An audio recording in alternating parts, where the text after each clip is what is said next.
Olá, você que está nos acompanhando neste momento no nosso Prosa Cultural, o programa que te conecta ao conhecimento. E hoje nós vamos tratar do seguinte assunto, assédio moral e sexual. E o nosso convidado de hoje, o nosso honrado entrevistado, é o doutor Francisco Shimabukuro Júnior, ele que é nosso consultor jurídico aqui da Univale. É muito prazer em recebê-lo, né? E obrigada por dispor do seu valioso tempo para poder compartilhar seus conhecimentos e ensinamentos conosco. Né? Fala um pouquinho de você para quem está nos assistindo. Obrigado, Larissa. O prazer é todo meu de estar aqui compartilhando com você, né, proseando, conforme diz, né, o programa sobre cultura, sobre ciência e sobre um pouquinho da nossa área de atuação do direito. Eu sou advogado e professor também de Direito Civil e Direito Processual do Trabalho e atualmente assessor jurídico aqui da Fundação Percival Facco, a mantenedora da Univale. Sim.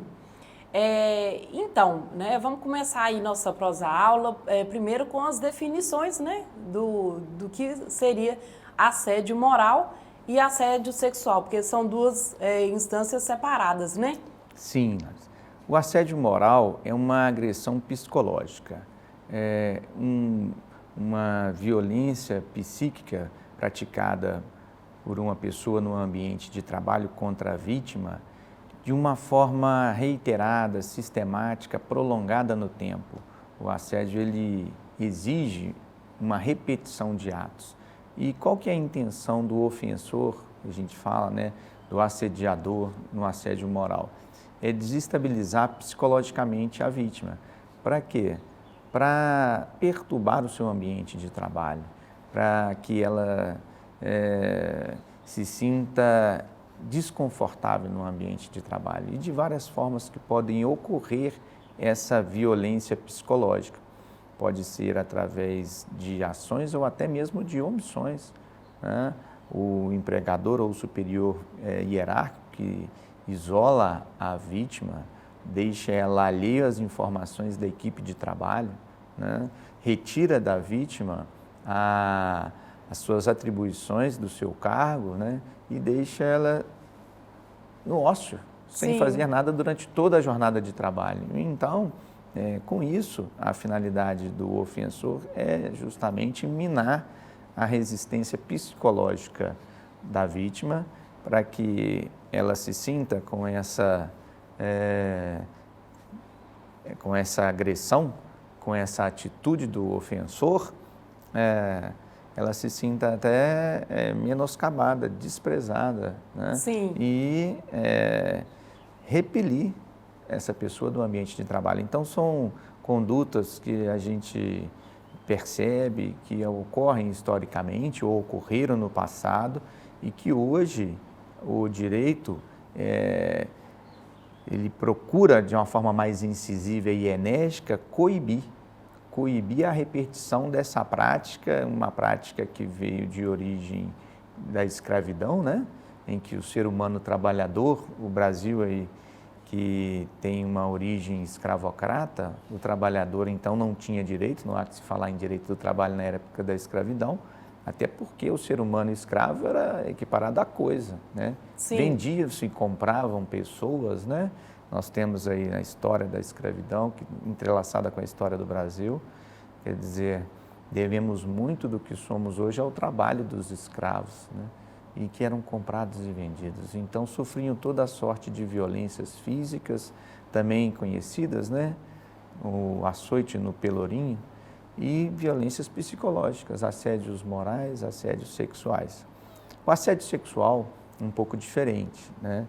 O assédio sexual pode ocorrer em um único ato e o assédio sexual ele é caracterizado, crime, por constranger alguém para obter favores sexuais. Constranger de várias formas, através de promessas, através de chantagens, intimidações, utilizando da sua posição de superior hierárquico, de empregador ou de superior dessa pessoa, do respeito e do temor reverencial que essa pessoa tem para com o superior. Então, ele utiliza dessa ascensão sobre a vítima para tentar constrangê-la e obter dessa vítima aí algum objetivo de natureza sexual. Isso é o crime, né? Mas mesmo aquelas pessoas que têm relacionamento em que não há uma ascendência, colegas de trabalho, né, podem ser vítimas de assédio sexual ou podem cometer assédio sexual, não o crime previsto no Código Penal, porque o Código Penal ele tem um rigor maior, só pode ser crime ou só pode ser apenado aquilo que é tipificado como crime, como a gente aprende em direito penal, mas para o direito do trabalho, a gente trata de uma forma mais genérica. O crime de importunação sexual, para nós também é considerado uma forma de assédio e gera consequências também para o assediador e até para o empregador que não repele essa conduta de forma enérgica. E o que seria a importunação sexual?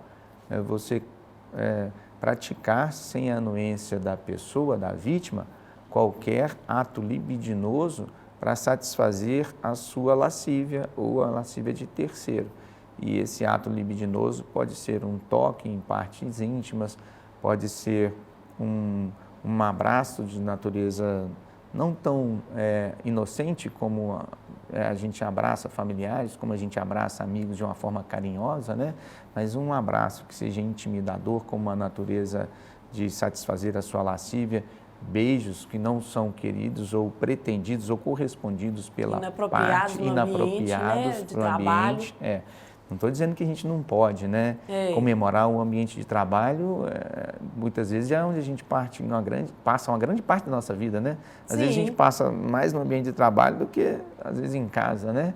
Mas, isso enfim... não pode impedir das nossas manifestações de sentimentos verdadeiros, né? Inofensivos. Inofensivos, quão salutar quantas amizades que se fazem no ambiente de trabalho, né? Relacionamentos, inclusive, né? Inclusive relacionamentos, quando casamentos. Quando é consentido, por exemplo, já não configura assédio sexual, né? Sexual, Quantos casamentos e famílias surgiram de colegas de trabalho. Então, não estou falando que é proibido o namoro.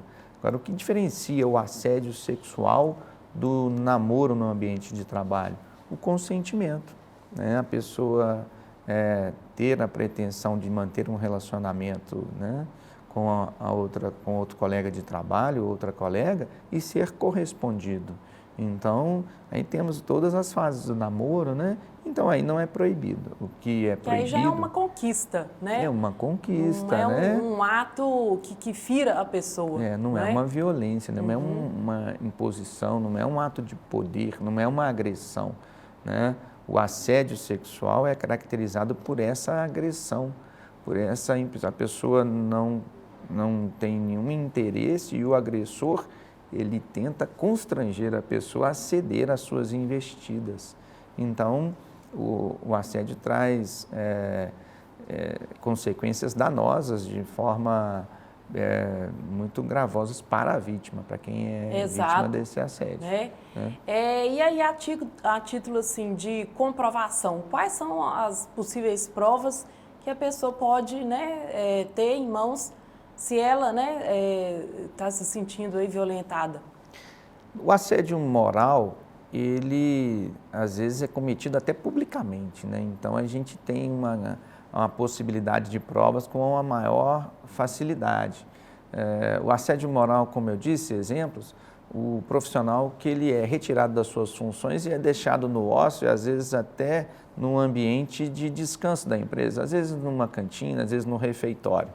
Então, todos da empresa estão vendo que a pessoa está lá no refeitório e às vezes essa pessoa é até motivo de chacota, né? Fala assim, então você está aí no bem bom, né? Enquanto nós estamos trabalhando, você está sendo premiado, né? Está à toa aqui no refeitório. Então, isso é uma forma de assédio, todos da empresa viram, então prova testemunhais, né? Nós temos assédios, às vezes, que saem até publicados em imprensa da repercussão que é tão grande, de tão assintosa que é a conduta.